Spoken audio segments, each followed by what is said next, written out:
right, so the last section of chapter 3 is optimistically called counting, so that should be good. But of course they have to make it more complicated than that. All right, this is a little bucket, or maybe it's just a dish. It's only got 4 beads in it. They're beads, and one of them's blue, one of them's yellow, and one of them's green, and one of them's red. And I find a little kid, and here's a piece of string, and I tie a knot in the end, and then I say, go ahead and make me a bracelet. Okay, so the kid picks out one of those. Let's say they pick the red one. And they slide the red one on. There's the red one down at the bottom of the string. Okay, but I wasn't in the room, so I know there's 4 things that could have happened.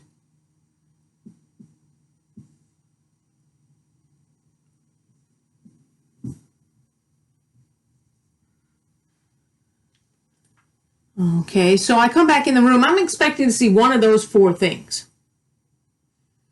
All right, now I leave the room again. And if the kid had the red one on the first time, I expect there's 3 things I could see. I could see it being the yellow one on top of that, or it could be the green one on top of that, or it could be the blue one on top of that. Okay, so, but if it was the yellow one they did first, then it could have been the red one, the green one, or the blue one. And over here, if it had been green first, it could have been red, yellow, or blue. And then blue one, it could be red, yellow, or green.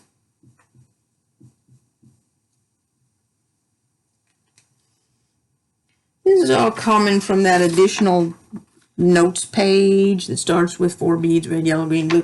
That's the page that this is coming from. All right. Okay, so really, if I'd stayed out of the room long enough for the kid to get 2 beads on there, it would have been one of these combinations right there. So it's 4 things I could have seen there. Now we're up to, if I'd stayed out long enough for the kid to have managed to put 2 beads on, altogether that's 12 things, because this is 4.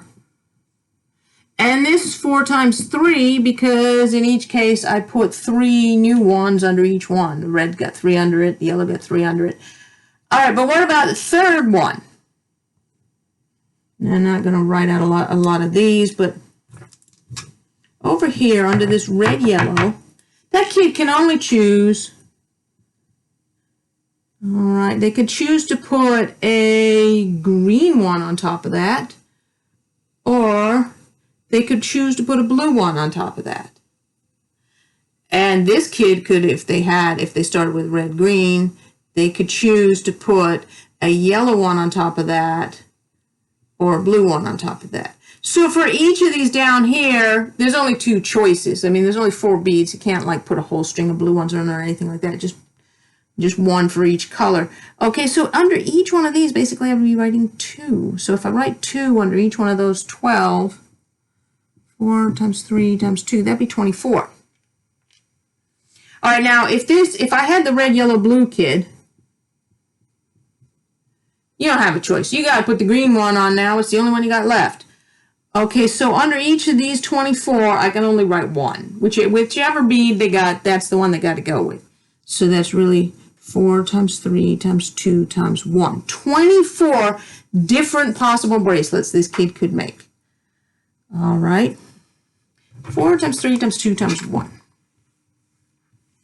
And it's a way of counting that comes up so much that they came up with an actual notation for it. 4 with an exclamation point after it. That means 4 times 3 times 2 times 1.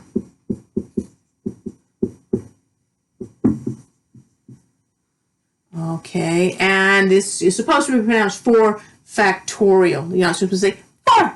It's 4 factorial. They were just looking back in the day when they had the typewriter keyboard. They were looking for something they had on the typewriter keyboard. So they went with the exclamation point, and that's the only reason why it's an exclamation point. And it answers these sorts of questions. Number of ways to arrange 7 cars on a showroom floor.